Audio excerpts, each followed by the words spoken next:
ఈ వీడియో చూసిన తర్వాత మీకు నచ్చిన అప్డేట్ ఖచ్చితంగా కామెంట్ చేయండి. రీసెంట్ గా మలయాళంలో ఆఫీసర్ అనే మూవీ రిలీజ్ అయింది. రిలీజ్ అయ్యి మంచి కలెక్షన్ అయితే తెచ్చేసింది. ఈ మూవీ తెలుగు వర్షన్ లో 7th మార్చిన థియేటర్ లో రిలీజ్ చేస్తున్నారు. ఈ మలయాళ మూవీస్ లో థ్రిల్లర్స్ మూవీస్ అంటే నాకు చాలా ఇంట్రెస్టింగ్ గా ఉంటది. ఈ మధ్య నేను కూడా మలయాళ మూవీస్ ఓటీటీలో చూస్తూనే ఉన్నాను. థ్రిల్లర్ మూవీస్ అయితే నాకు మస్తు అనిపిస్తున్నాయి. చూడాలి 7th మార్చిన ఈ సినిమా ఎలా ఉంటుందో. రీసెంట్ గా రిలీజ్ అయిన మజాక మంచి రెస్పాన్స్ వచ్చింది. ఆ మూవీ ఒక డైరెక్టర్ ఒక ఇంటర్వ్యూలో అయితే ఒక మాట అయితే చెప్పారు. టాలీవుడ్ లో కామెడీ సినిమాలు తీసే వాళ్ళకంటే యాక్షన్ సినిమాలు తీసే వాళ్ళకే రెస్పెక్ట్ ఇస్తున్నారు.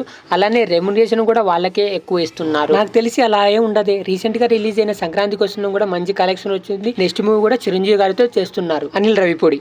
Vijay Deverakonda movie Family Star ఎంత డిజాస్టర్ అయిందో మన అందరికి తెలిసిందే. ఈ మూవీ డైరెక్టర్ పరశురామ్ ఇప్పుడు కథ చెప్తామంటే ఎవరు వినడం లేదంట. ప్రొడ్యూసర్ గానీ హీరోస్ అండ్ మెయిన్ నాగ చైతన్యతో ఒక ఇష్యూ వచ్చింది కదా, ఆ మ్యాటర్ గురించి కొంచెం దీంట్లో ఇన్వాల్వ్ ఉందంట. ఆ మ్యాటర్ ఏందో నాకైతే తెలియదు. సంక్రాంతికి వస్తున్నాం. G5 లో స్ట్రీమింగ్ అవుతుంది. సంక్రాంతికి రిలీజ్ అయ్యి 300 కోట్లు పైగా కలెక్షన్ చేసింది. ఈ మూవీ G5 లో స్ట్రీమింగ్ అవుతుంది. మీరు ఖచ్చితంగా వెళ్ళి చూడండి. ఫస్ట్ నుంచి లాస్ట్ వరకు నవ్వుకుంటానే ఉంటారు. సాంగ్స్ బాగుండే, అన్ని బాగుండే. అందరు ఫ్యామిలీతో ఈ మూవీ చూడండి, ఎంజాయ్ చేయండి. సీతమ్మ వాకిట్లో సిరిమల్ల చెట్టు ఫాదర్ క్యారెక్టర్ కోసం రజనీకాంత్ కి స్టోరీ చెప్పారంట. అతనికి స్టోరీ బాగా నచ్చింది. కానీ అదే టైంలో అతనికి హెల్త్ బాగాలేక అందుకే ఈ మూవీ చేయలేకపోయాడంట. ఆ మూవీ డైరెక్టర్ శ్రీకాంత్ అడ్డలా చెప్పారు. రాఘవ లారెన్స్ కాంచనా 4 లో హీరోయిన్ గా పూజ అయితే యాడ్ చేస్తుంది. పూజ అయితే మొత్తం విలేజ్ గర్ల్ రోల్ లో ఉంటుందంట. ఇలాంటి లేటెస్ట్ అప్డేట్స్ కోసం మన ఛానల్ ని సబ్స్క్రైబ్ చేసి ఈ వీడియోని లైక్ చేయండి.